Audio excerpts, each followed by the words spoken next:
En quelques mots, parler de biodynamie, j'ai envie de dire tout simplement que c'est une des plus anciennes méthodes d'agriculture biologique qui existent. Et il s'agit donc d'un mouvement agricole qui est né dans les années 1920 suite à des enseignements qu'a donné un Autrichien, yougoslave, allemand, qui était à la fois pédagogue, philosophe et autres. Et donc il a donné une série de conférences qui ont permis de mettre les bases à ce qu'on appelle maintenant la production biodynamique. Donc la spécificité de cette agriculture, c'est qu'elle repose sur une profonde connaissance à la fois de l'être humain et de la nature. Il y a des recettes, des préparations à base de matières organiques, de matières vivantes et un petit peu parfois de matières minérales. Donc avec des plantes, des enveloppes animales et autres. Je prends un exemple, parmi les plus connus comme préparation, qu'on a hélas numéroté, on l'a appelé 501. C'est une préparation à base de quartz de corne. Et elle est, je dirais, intéressante dans un fait tout simple, c'est que scientifiquement, on va l'utiliser à 2 grammes, 4 grammes hectare. Donc on va les mettre dans de l'eau que l'on va, je dirais, ensuite dynamiser pendant 1 heure. Et ensuite on va la pulvériser sur les cultures ou plutôt dans l'air autour des cultures. C'est une préparation qui a pour but d'améliorer la structure de la plante, de renforcer son harmonie au niveau floraison et fructification. Là on donne de la vigueur au processus formateur de la matière organique en action dans le sol pour que les plantes envoient leurs racines vers le centre de la terre.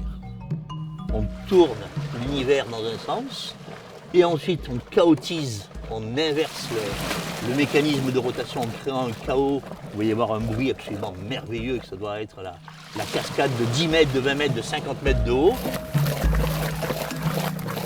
Au moment du tourbillon, on va changer, c'est-à-dire on quitte le critère strictement physique, on passe dans ce que certains appellent l'éthérique, la vibration ou l'énergétique. Et là, c'est ce moment-là où l'eau va se charger de toute la qualité des préparations qu'on a ajoutées. On peut le percevoir, on peut le sentir déjà par le fait de le faire à la main. Et même s'il y a eu des machines qui ont été inventées depuis bientôt une centaine d'années que cette méthode existe, rien ne vaut le passage à la main.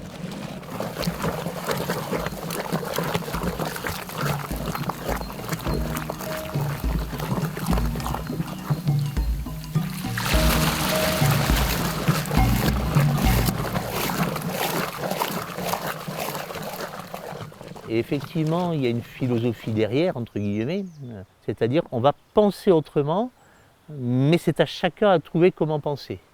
Il s'agit de retourner sa pensée, pas parce qu'on est obligé, non, il n'y a personne qui nous oblige, mais parce qu'on en a la possibilité. Et de la même façon que quand on regarde un végétal tout simple, le langage des formes permet, au fur et à mesure, je dirais, de sentir, de percevoir certaines vertus des plantes. Il y a un scientifique allemand qui a beaucoup travaillé dans ce sens, c'est un certain Goethe, qui est hélas connu en France uniquement pour ses œuvres, on va dire, philosophiques ou littéraires. Il a une œuvre absolument prodigieuse sur l'observation de la nature avec un regard vivant.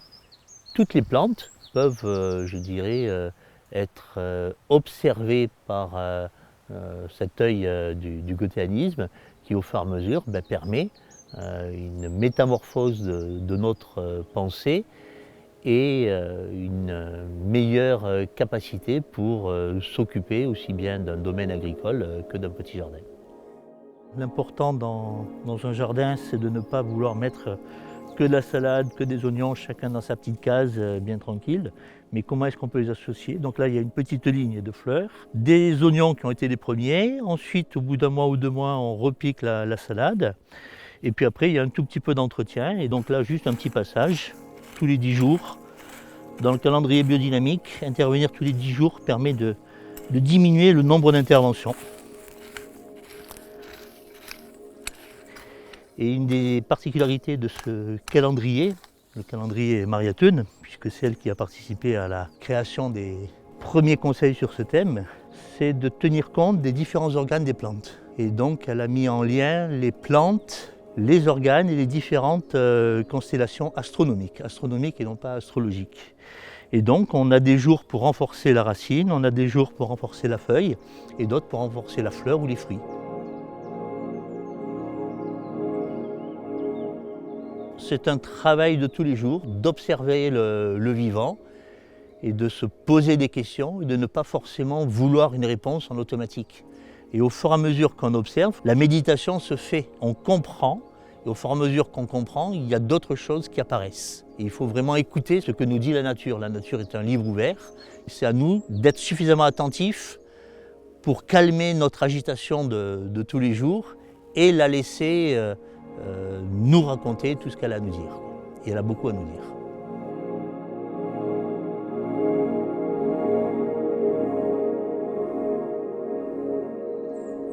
Le jardinier est un des rares survivants qui a la chance merveilleuse de pouvoir toucher le vivant de ses propres mains, de sa propre animation, même si c'est avec 50, 10 mètres carrés ou 100 mètres carrés ou plus, et ben il va revenir et tous les jours voir l'influence du climat, l'influence des plantes, la pousse des plantes, et puis il va surtout voir l'influence de ses actes.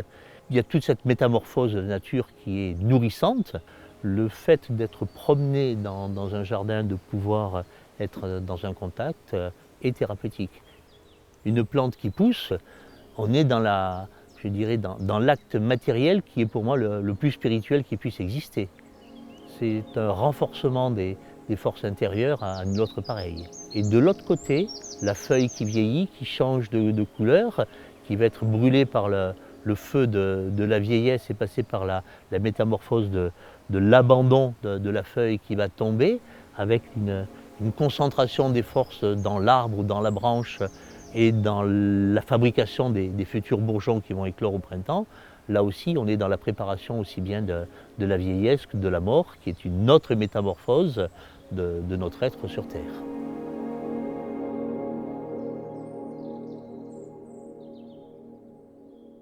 En tant qu'observateur et humain, j'aime bien imaginer qu'une plante qui est regardée par un être vivant acquiert une qualité autre que si elle n'avait jamais été regardée par qui que ce soit. J'aime bien l'idée de me dire que la plante aime être regardée, mais ce n'est qu'une supposition à valider scientifiquement.